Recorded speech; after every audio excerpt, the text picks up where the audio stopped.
Indira Ampiotte sacrée Miss France. Cette chute qui aurait pu lui coûter très cher, sa plus grosse honte. Le 17 décembre 2022, lors de l'élection de Miss France, Indira Ampiotte est montrée irréprochable. Pourtant, quelques jours plus tôt, la jeune femme a dû faire face à une situation très embarrassante. Miss France 2023 est et restera Indira Ampiotte. Élue sur la scène du MAC 36 à Châteauroux, la jeune femme à peine sortie de l'adolescence vit un rêve éveillé. Très sollicitée depuis son sacre, la belle enchaîne les interviews et les apparitions médiatiques.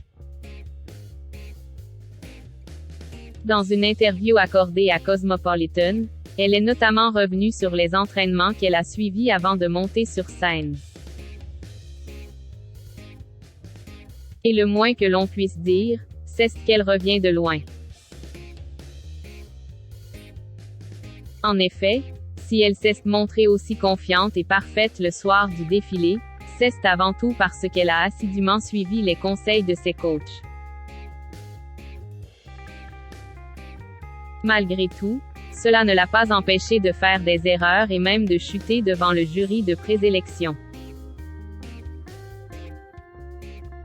Un moment stressant qu'elle a souhaité raconter à Cosmopolitan.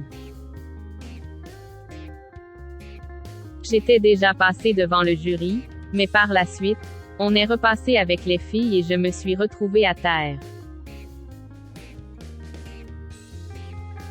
A-t-elle expliqué avant de préciser qu'il s'agissait là de sa plus grosse honte.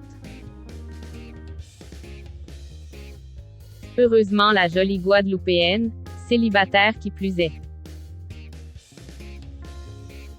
a parfaitement su rebondir et briller le soir de l'élection officielle, le tout, devant une salle comble. Une chute sans incidence. Convaincue que cette chute allait lui porter préjudice, Indira Ampiotte s'est résignée au fait de ne pas faire partie du top 15. Mais rapidement, la belle a su conquérir le cœur du public, du jury et des téléspectateurs. Élue à l'unanimité, la jeune femme de 18 ans peut être fière d'elle et de son parcours. Malgré tout, elle n'oublie pas cette fameuse chute qui aurait pu lui coûter très cher. Il faut dire que le parquet de la salle dans laquelle elle a défilé lors de la présélection était particulièrement glissant. Mes talons n'avaient pas d'antidérapant. Je suis tombée. S'est-elle justifiée? Plus de peur que de mal heureusement puisque la belle Antillaise est désormais notre reine de beauté nationale. Pendant un an, elle parcourra le monde entier dans le but de représenter la beauté française et de sensibiliser le monde aux causes qui lui tiennent à cœur.